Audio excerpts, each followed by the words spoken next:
Greetings, everyone. Welcome to Hearthcenter, your Tuesday night show, bringing you the highlights of the last week of THL. I'm one of your hosts, Lotus Knight, and I am joined by the best crew in THL. To my left, we have Super Chicken. Chicken, how are you tonight? I'm doing great, thanks.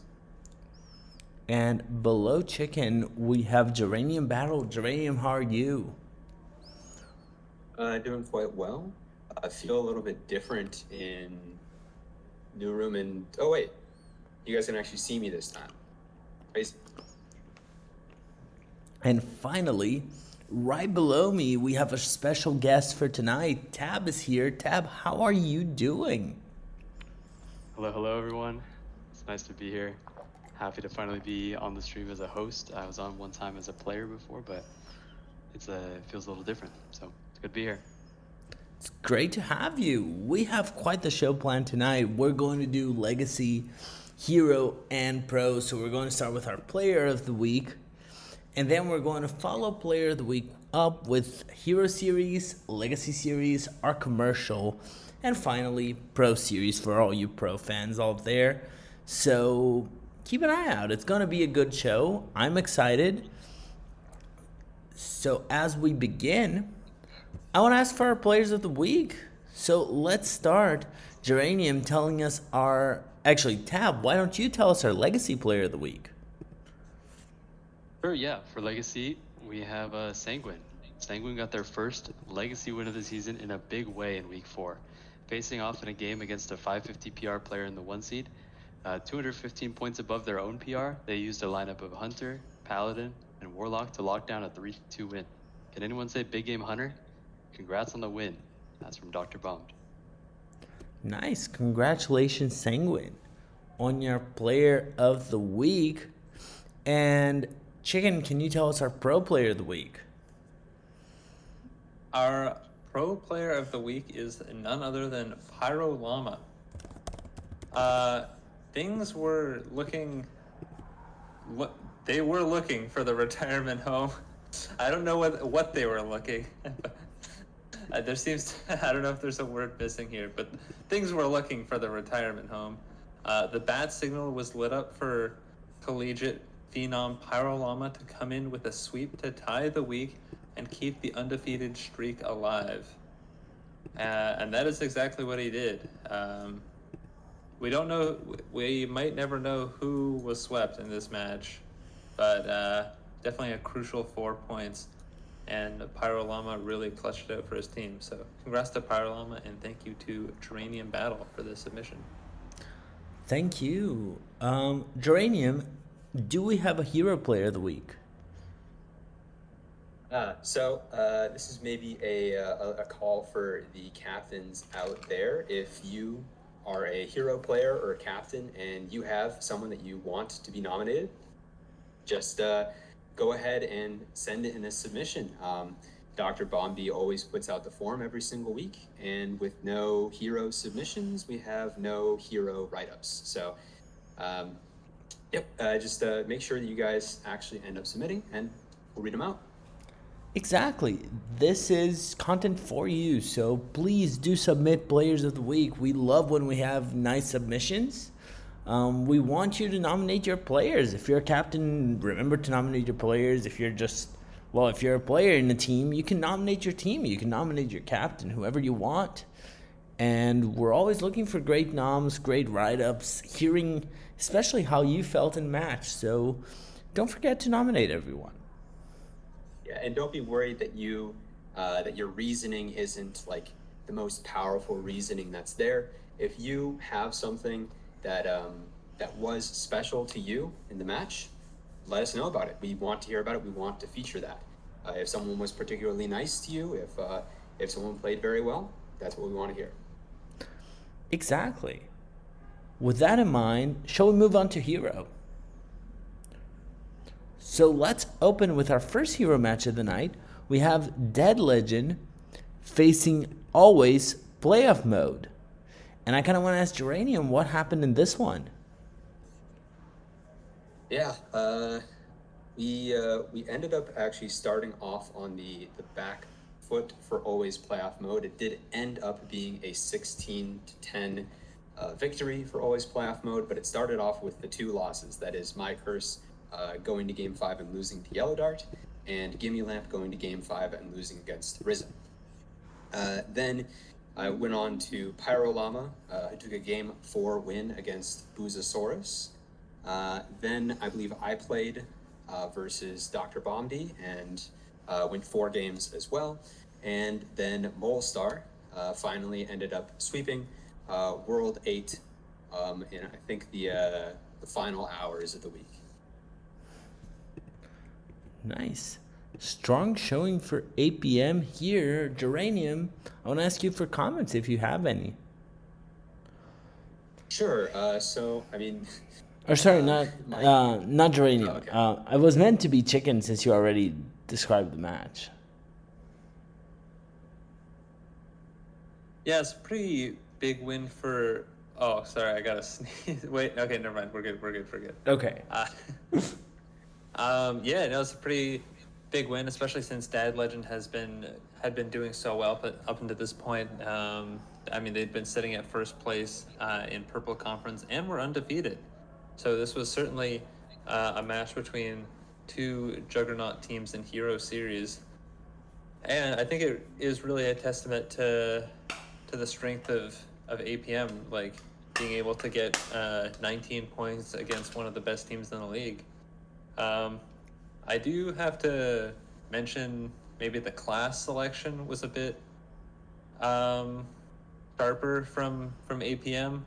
I think classes like Paladin, Demon Hunter do sort of have a place in the last hero standing meta, but maybe just aren't worth bringing as much as, you know, your druids or your rogues or classes like that. So Fair. it's possible that the class selection from APM, along with maybe just some better lineup preparation in general, is what gave him an edge in this match. I will say that the DHs, at least in the DHs, like the majority of people that brought DH did win with it, and at least in my experience, my druid went 0-1 to start off my match. So I don't know. Every single class is pretty viable right now, and druids, DHs, hunters, mages, all of them showed up. All of them did pretty well here. So Nice. Yeah, I guess my druid also went 0-1 last week yeah. in Hero. Huh. You say Makes the you class think. is viable, but do you know if Pyro Llama won with his DK? Or did he get the 3 wins with other classes? Let me check the scouting again. One moment. I have not seen I looked at some of the stats for Legacy, and DK did not look too hot. But all you gotta do is get one. You gotta just get your 1 win, and then you can move on from the deck in Legacy. Let's see, Pyrolama did end up winning the first game with Death Knight versus Mage, and then proceeded to win the last 2 with Druid. Let's see. So, I want to ask Tab if they have anything they want to add before we move on to our final hero match of the night. No, I like what Chicken said about class selection. Good to see a lot of Warlocks and Warriors. That feels pretty standard. And then people can flavor for the month what other classes they want to toss in. Fair. Now, Tab, stick with us as you tell us what happened in 22 Diamonds version facing Dola. Yeah, so we had a pretty close matchup today, or a pretty close matchup this week between our 2 teams. We came out with a 13-10 victory with Neji Boston following 1-3 to Ron Mexico on stream on Sunday. Super Chicken taking the 3-1 over Heat Shock. Diamond taking the 3-1 over Mako. I got a sweep with, I believe, Demon Hunter over Dragon Rider. Yeah, Demon Hunter over Dragon Rider, and Jim Philos fell 0-3 to Saku. So we started out pretty strong. I think we had wins with me and either Chicken or Diamond. And then we, in the middle of the week, we had Jim Philos, and then we finished it up with Neji on stream. So at that point, we had already won the week, but they definitely made it. Ron definitely made it a little bit close with the win on stream. And their match was a very spicy one. If you guys didn't get to catch it, I would look at the VOD. Yeah, I'm just looking at our match schedule now, and I think like we got our 3 wins and then lost the last 2. Yeah, I think that's how it was. At one point, this might have been a 12-2. They caught up. They really did, yeah. I mean, they put in a lot of good effort. It's a very, very good team. They've been consistently performing in both Hero and Legacy in the recent seasons. So, yeah, and you can see all of their members are around middle of the pack with 2-2 records, or Saku with the 1-3. So they're all consistently putting in at least the work to get their wins week after week. Now, Tab, before we move on, let me just impart to you some wisdom that I heard from someone very, very wise. DH actually isn't a good class choice. And so I'm confused why you're saying that you swept with it, because that's not what the class is supposed to do. Well, DH is really fun. And so when you have fun, you play better. That's fair. And also, I personally, with my match, I saw an opportunity for DH to do really well after she banned my warrior. Also, my mage was a real threat after I banned her warrior. So she actually queued the one deck that was good against my mage to prevent it from sweeping. So I queued my one good deck against the rogue to counter that. So and then it just went along from there. So that's how DH gets it done sometimes. Fair. It was a very strong DH showing. But does anyone want to say anything else about this match? I'm currently liking the amount of collaboration that's going on within our team. It was a strong last season too. We have a couple return members.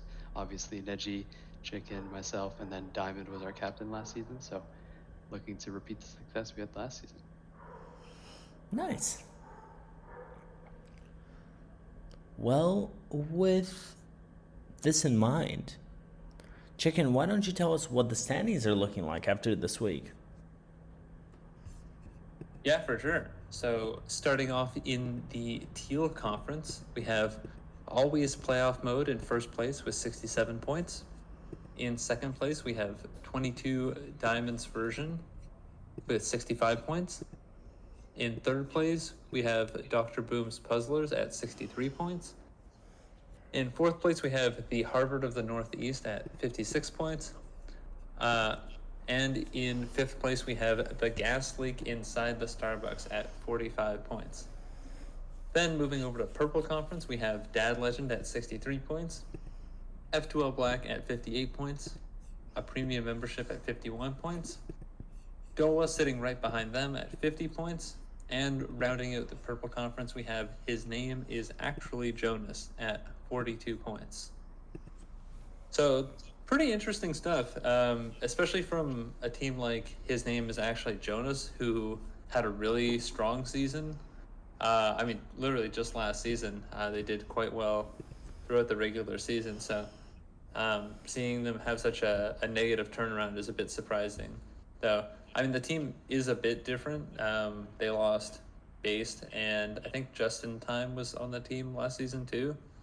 So certainly losing those two players would hurt pretty much any team. But it is a bit surprising to me to see such a difference just from one season to another.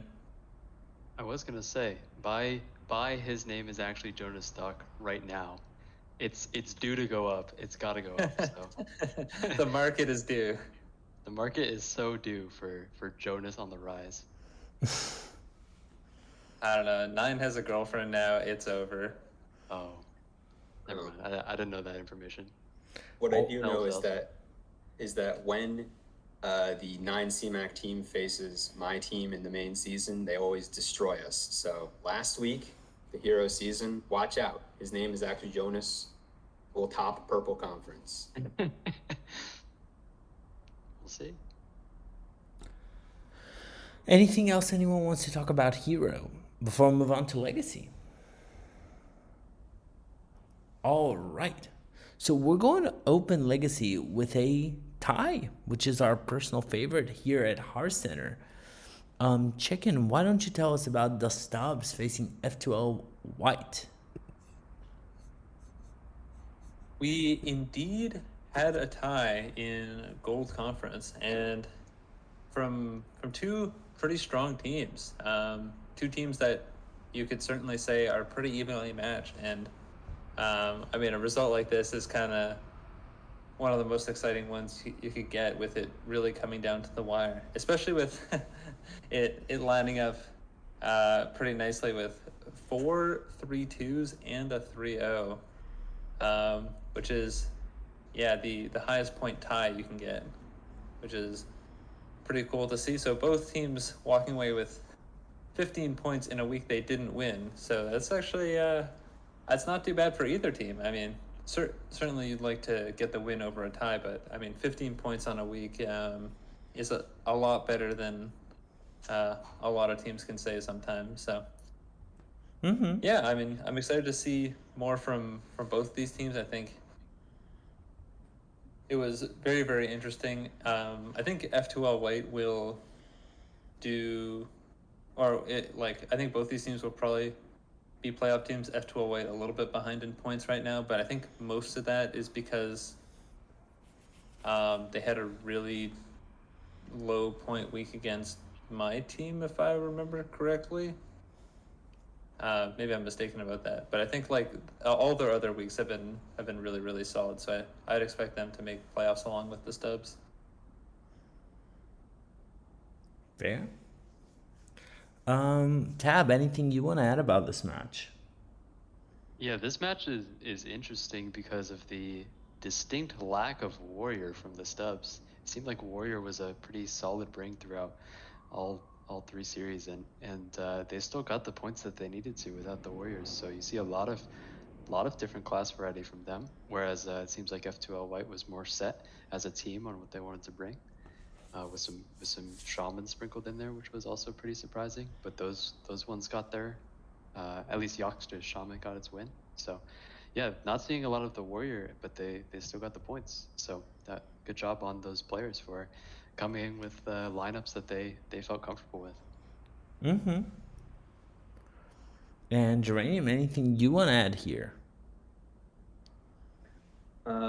Yeah, I mean, on the topic of class diversity, I think we're seeing that a lot these weeks. Once the nerfs came in for Hunter, a lot of decks really sort of got that edge into the meta, where we're able to see control strategies and aggro strategies and combo strategies all sort of mixing together. We don't know whether that mage is Naga mage or Rainbow mage. We don't know whether the shamans there are OTK shaman or whether they're some sort of evolved shaman. Priest could be aggro control. I mean, there's a lot of different options, and I think the creativity of lineups and the consistency of players really gets to show off in a lot of these matches. So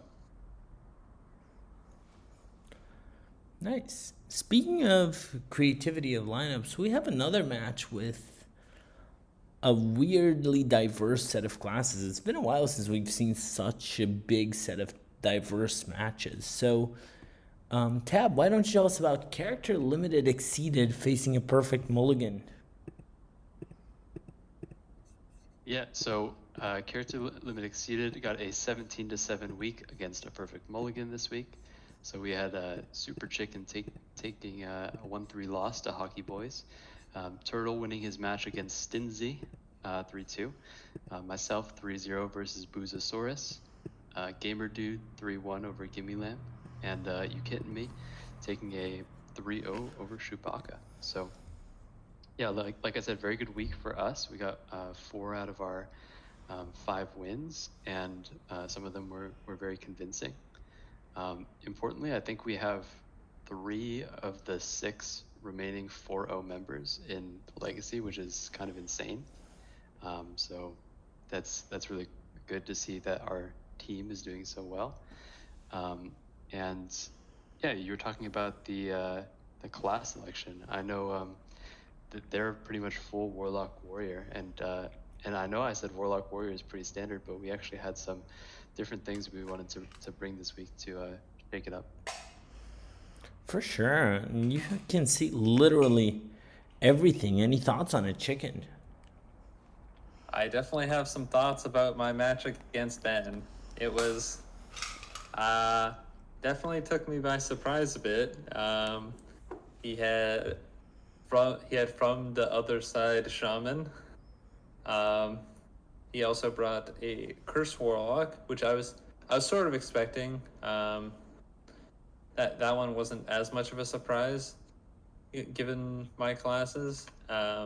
He also had a Fires of Zinashari Warrior. It was a 40-card control warrior with Fires of Zinashari in it. And then in my match against him, he played Fires of Zinashari on 4, and then top decked a 5-mana Stoneborn General on 5. And then he drew Magatha right after that.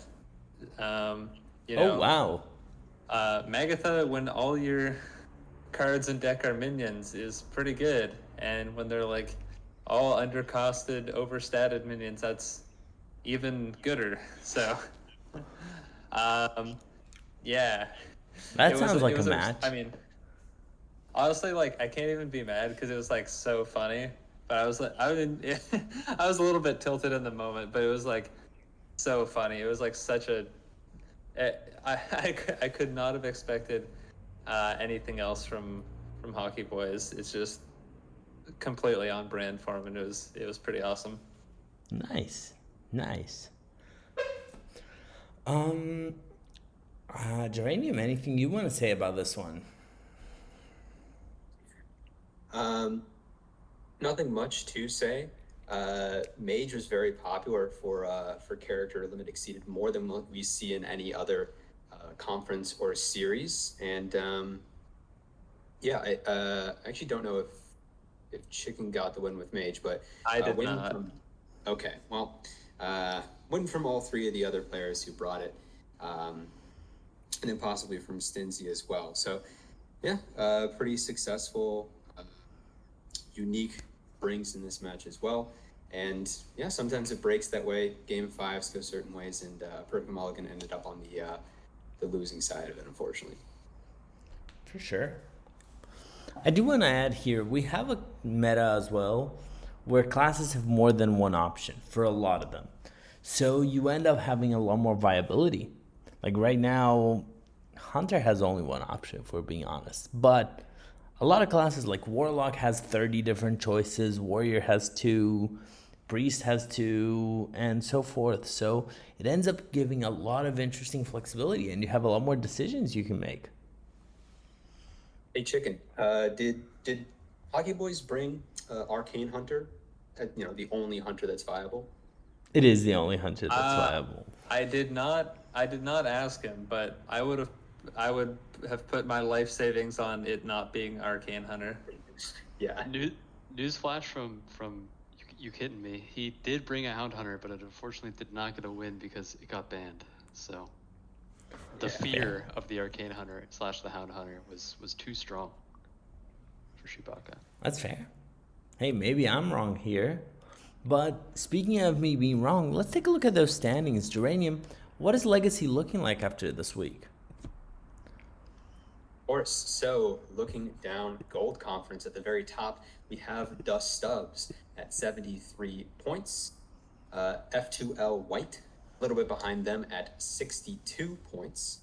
Defias, just behind them at 59 points. Now a reminder, only the top 3 teams in each conference will make playoffs at the end of the season. We're just over halfway right now. So right outside of that playoff spot is Au Pain Marchand at 55 points. Justin Makes Me Feel Good at 49 points. Titans of Average Size at 44 points. And Not far behind them at all, Big W roster at 42 points. Then we go over to the Red Conference, where the top team in all of Legacy right now is Character Limit Exceeded at 82 points. Then we have Standard THL Degenerates, they're at 72 points. Amber Flight Gaming is at 62. Dab Legend at 56. A Perfect Mulligan at 47. E.T. Cthulhu at 39, and Valorant Refugees at 35. Those teams that look to be at the bottom right now, if they just have a couple of those good weeks like we've seen from the top of the conference, then they might find themselves at the top of the conference. So it's definitely not over. As I said, it's just over halfway through the season. Nice. It is over halfway. I do want to point out Character Limit Exceeded does have a crazy high amount of average points. That's, after 4 weeks, it's above a 20. That's fairly rare. Yeah, they do have 3 4-0 players. Yeah. Do you know, Jermaine, what is the highest BPW we've ever had? As someone who tends to know these kinds of things. At the end of a season, I mean. Oh, at the end of a season. That is not something that I particularly research, since usually these standings get wiped at the end of every single season. I'll probably go back and check, but I don't know either. That's why 21 might be the highest. I think. I think I've seen a 21 before. 21 Yeah, is maybe. Oh shoot, what am I thinking? I'm trying to think of. Remember, Foolish 18 Madman now. might have had a higher one, but I don't quite remember. I'm thinking something very like far Hype back. Horizon and Pro also had crazy seasons. Oh, if we're counting every series, then yeah, Hyper Horizon probably takes the cake. It's one of those early seasons. Wait, doesn't 21 mean you're averaging 4 wins and then the other person gets 2 points every Yep. week? Yep. Yep. Jeez. That's insane. That's what we need from Gamer Dude. Yeah, we need his 2. Um, But he got 4 this week. That's really big for him. He did get 4. Why'd you qualify it for him? That's great in general. It's true. Now, I'm going to bring us back to the main screen because we do have our commercial incoming. This is about the time where we give Tab the chance to read the commercial. At this point, we're halfway through the season, so our commercial is getting really interesting. Tab, take it away. I would be honored to read the commercial for you guys. Yo, yo, yo, yo, yo. Hey there, Twitch viewers. Have you subscribed to Cream Hearth League yet? Then make Wednesday, Tuesday, today a league yourself and subscribe to our channel. This subscription enables our Steam cleaners to help cover the cost of operating our website, as well as improve the quality of our streams and content to our viewers. If you have Amazon Prime or Twitch Prime, you can subscribe to the channel for free. Subscribable Dibblers will get a THL emoticon as well as the amazing THL chat badge. So hit that thumbs up, 7-up button and dim the lights down to make sure you save on your electric bill. We appreciate each and every one of you. Spectral Tome to our viewers, check out THL's other spectral media points of interest, our website at teamhearthleague.com, catch us on Twitter at THL_HS, and join us on Discord at Team Hearth League. The true Hearth legend, Saku, continues to post all our videos on our YouTube channel, so just search for Team Hearth League to see everything previously recorded. You are a curse watching us on our Twitch channel, or possibly on our YouTube channel in the future. And for all of you THL fans out there are THL shows every single most days of the week. You can't go blue crooning in at any time for some Hearthstone related content. Now, back to the good part. Ka-chow. Nice. As always, I want to thank everyone for making sure our commercial is very readable. And I want to thank Tab for the great read. And I want to give a special thank you to You Got to Be Kidding Me, or Kitten, who subscribed with Twitch Prime. As we just said, you can subscribe and it helps THL a lot. So thank you, Kitten, for your help. With that out of the way, shall we move on to Pro?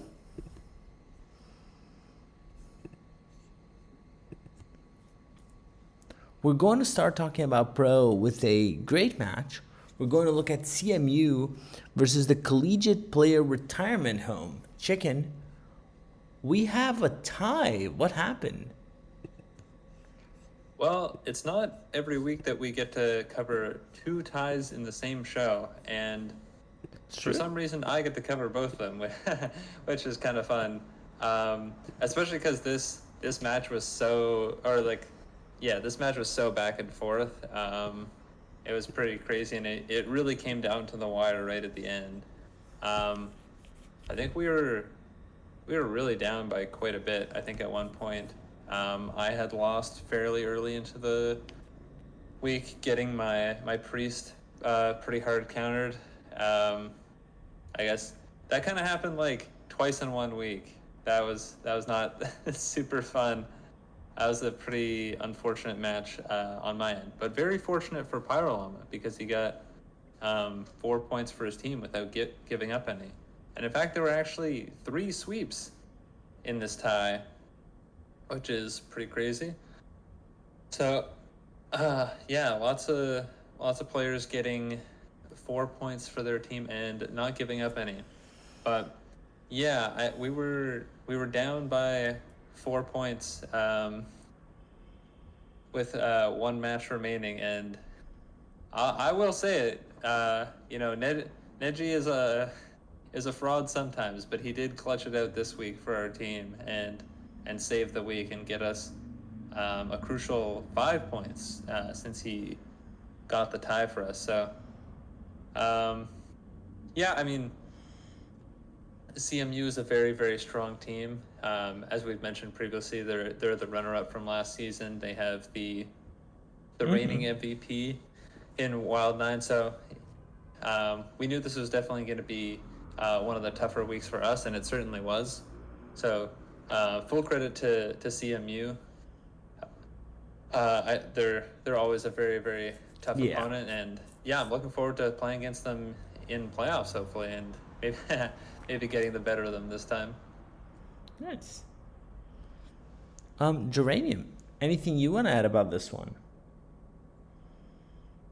I mean, this is a lot of bringing control, countering control. It really looks like a lot of mind games were played between the different sides here. Even just Naga Mage versus Rainbow Mage. It looks like Wild9 particularly thought that Al was going to bring a control lineup with Control Priest, and then the switcheroos kept happening back and forth. I'm sure that people submitting later on in the week learned from the mistakes of their friends, and sometimes you just win on deck selection. It's true. That is true. Tab, anything you want to say about this tie? No, I think it's cool to see 2 teams that already have the same record continue to have the same record even after a big clash like this one. So that was cool. And just a quick shout out to Nice Jewish Al, who I believe has a very respectable crossover record right now, at least from what I looked at yesterday. So Al doing very good in most of his formats, and bring trios to crossover. That's my political message I have. Real. Look, all I'll say is that if Al, if all the best standard players went to Wild, they wouldn't stand a chance. Clearly, as you can see from crossover. Oh, is that what I saw? He has like perfect. He's 0-2 in Wild. Oh, he has perfect in his standard series and 0-2 in Wild. That's what I remember it from. Yeah, so that's what I saw on crossover yesterday with Al. It's like me when I played Good Wild. on you, Al, for winning in the important series. Whoa. Wait, did I say that? Wait, did I say that? On the Hearthcenter series, yeah. Yeah. Anything else anyone wants to say before we move on to our second pro match of the night? And our final match of the night, really. Okay, so let's take a look at our next match, which is Finn's Femboys facing the opportunistic pro players. I will note this team name is way too ridiculous. Still think so. But I want to ask Geranium if he can tell us a bit about this one. Of course. Yeah, I don't agree with OPP either. But neither, it looks like, did the gods of Hearthstone, as the very sensibly named Finns Femboys took them down 17-9. That came with Yo Daddy in the 1 seed winning game 4 over King Viking 23. Labore Sangre continuing to do very well with a game 4 victory over Chewy, who subbed in sort of as a last minute substitution. Lasagna ended up taking game 4 as well over Stazari. Gimme Lamp ended up taking game 4 over Pilot 7-1-2, and ended up being Waluigi Time taking the game 5 over Tito Santana. Nice. Now, tell me a bit about the class selection here. Chicken, how do you feel? A lot of Paladin. There are a lot of Paladins. And,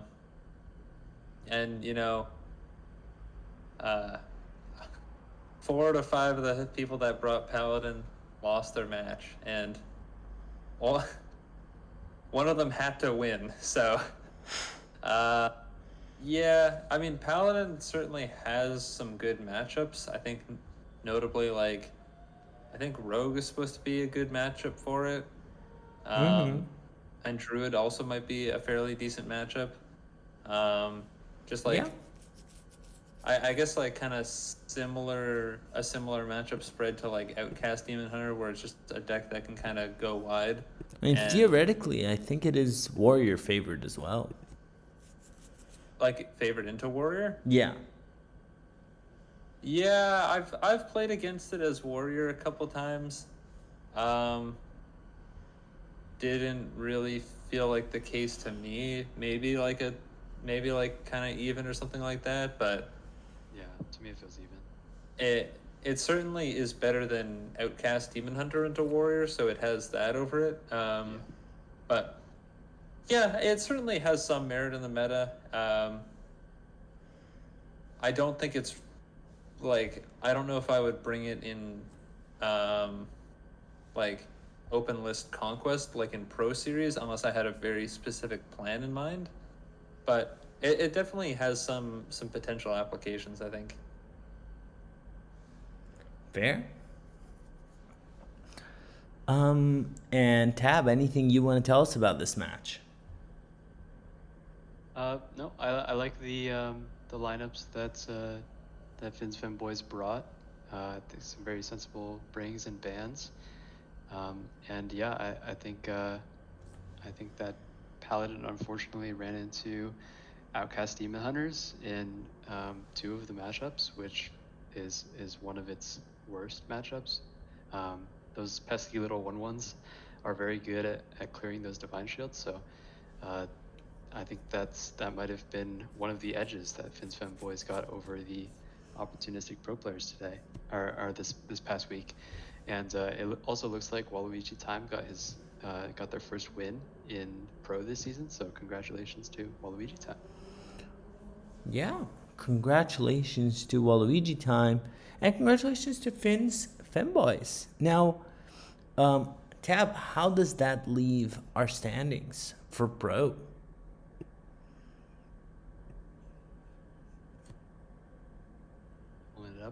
Pulling it up right here. We got the Black Conference first, with F2L at 78 points. We got Cheesemongers United at 65 points, Brushy Tuna at 62 points, OPP, the Opportunistic Pro Players, at 55 points, the Imposters at 54, and remember the Titans at 27. Over there in the Pink Conference, we've got Aussie Pro Mafia topping the Pro League at 81 points, Collegiate Player Retirement Home at 77, Finn's Femboys at 55, Slugoi at 52, APM, the Aggressively Proud Mages, at 46, and the AFG Pros at 26. So we see a big jump from second to third in the Pink Conference. We'll see how that shakes up the playoff race. For sure. We're going to see how things change for playoffs, but for now, I'm going to bring us to our checkout screen for our next question, which is our checkout question. And here's a question that actually really, really, I think, is in everyone's mind. We have a mini set coming out soon. So my question to you all is, what does that mean? What did you think of it? We have a very interesting anomaly system. There's quite a lot, so I want you to choose either anomaly or one of the revealed cards so far, or whatever you want to talk about. If you don't want to talk about new stuff, you can talk about something else. And I'll start with you, Chicken. Any thoughts so far? I hope this card doesn't see play. I hope the average anomaly is terrible. Also, like, I hope the fact that this only happens 25% of the time means that this card is just like a joke card you see every once in a while and it's haha funny and not actually good. 6 mana, 6/7 taunt lifesteal is like maybe like it's definitely not bad. It's not awful.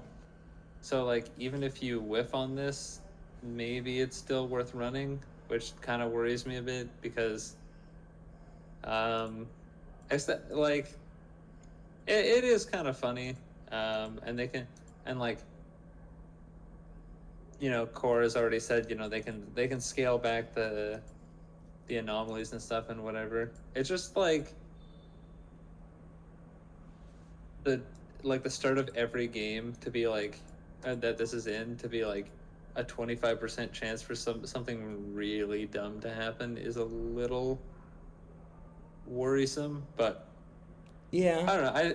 It's there are gonna be some funny clips, and so hopefully it's a fun card to play and not like overpowering. Fair. I am a bit scared, but I think it can also be fun. Some of the anomalies still look scary, so I hope it's not gonna break every game very early. Chicken doesn't want his consistent clean play to be interrupted by some trifling anomalies, so he'll end up losing some more ranked games, you know, maybe losing his 2x streak that he's using to grind a legend. So I think that's the reason why he's a little salty about that, but he'll have some fun too. Fair. What are you looking forward in the new mini set tab? So Well, far. I thought of a day one combo that you guys should all be watching out for. Hunter is back with playing Awakening Tremors on 1 to get 3 worms in your hand, then playing Bestial Madness, the new 2-mana card, to give all your minions in your hand, deck, and battlefield +1 attack. And then they can play 3 5/1s on 3. So watch out for you being half health on turn 4. So Magma Rager Hunter. Yes, you can play. Look at the power creep in Hearthstone. You can play 3 Magma Raiders on turn 3. Wow. It's true. It does look interesting. I don't know how good it will be. No, it won't be good. Instead of just running the normal card, but maybe some mad scientists can figure out a Bestial Madness deck that runs more minions than the current Arcane Hunter does. Fair. You know what's very weird for me? When I first looked at the name of the card, I was sure it would do something related to beasts. Right? That's true. It doesn't have the beast tag on it, and it is also a shadow spell. So it's a very interesting card. Maybe it will set up some future cards. Maybe. Geranium. Anything that called your attention in the mini set so far? Yeah, I'll talk about the big elephant in the room briefly, which is anomalies not just being the legendary itself, but being sort of an ever-present thing for all standard and wild games.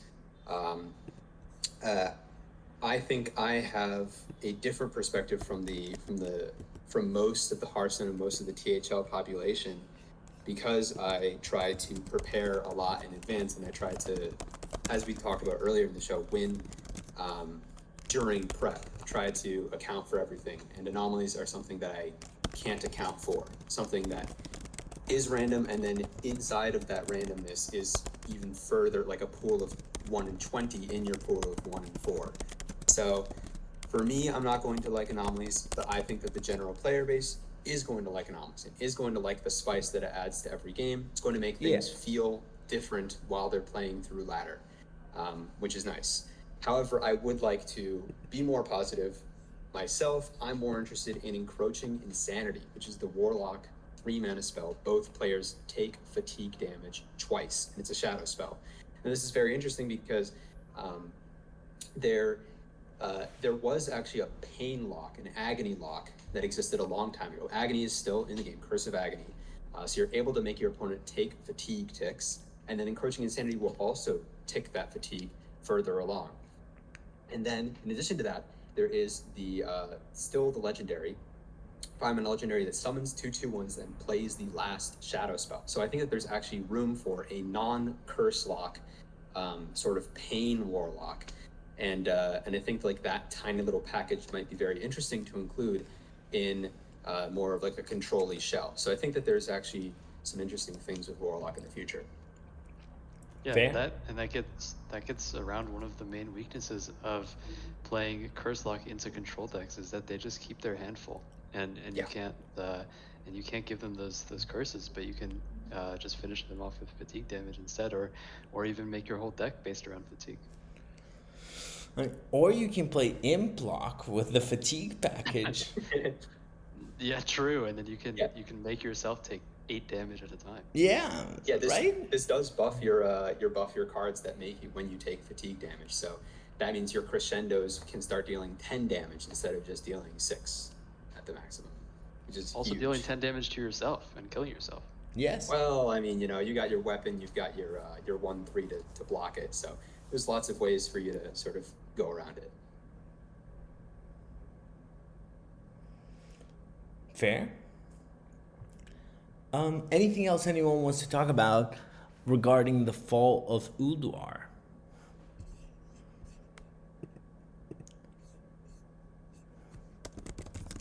I will just note here, for those, before people ask, it's going to be a fun set. And I actually believe this is true. I can confirm, but I believe we are giving 2 weeks the week the mini set came out. That was the decision. So you might have some time, and you're not going to be forced to play when there's an anomaly every game. So for those of you who are a bit concerned, that's probably going to be the case. At least that was the ruling. If it's not, then someone will tell me I shouldn't have said anything here, but that's fine. But yeah, other than that, I think it's going to be a fun set. It's going to be weird to play with anomalies. Who knows what's going to happen? We'll all try it. We'll all be very annoyed at least once when our nature shaman opponent has every card costing 1 less and OTK us on turn 3. Or Naga Mage. Oh god, Naga Mage. No. I do not want to think about Naga Mage if all cards cost 1 less. That sounds disgusting. But that is it from us tonight. Sorry? I do want to think about a Rainbow Mage mirror where both people get Yogg-Saron in their opening hand. That sounds exceptionally fun. That sounds fun. You're not going to play it a lot of games, but that does sound fun. But with that said, I think that is it for us tonight. I want to thank Super Chicken, Geranium Battle, and give a super, super special thanks to our special guest, Tab. Tab, I hope you had fun tonight. I had a great time, everyone. Thanks for having me on. It's always a pleasure. I want to thank all our viewers for being here tonight with us. Sorry we're ending early. We did start half an hour earlier this week as an exception. We will be here next week with another very special show. If you want to be playing on our match shows, please let us know. We're always looking for people in our match shows. And we're having match shows on Friday, Saturday, and Sunday night. So go to the Stream Match channel if you would like to volunteer your match. Also, keep in mind that we have Sidebar. coming in tomorrow, as well as Bone Master and Azalea's special Saturday interview show. So keep an eye out. There's going to be some fun stuff in THL this week. With that said, we all want to wish you a good night, and we'll see you all later. I would like to add that show that Lotus just mentioned, the Saturday show with Bone Masher and Azalea, is looking for more people. So if you are free on Saturday morning, or even maybe later, they can talk about maybe moving it to later on Saturday day just to get you on. But yeah, if you have a pairing, if you have a friend in THL that you stick with through thick and thin, you might want to get on that trivia show and show THL what you're made of. For sure. For sure. Keep an eye out for it. I'll thank you all one more time. I want to wish everyone a good night. See y'all later.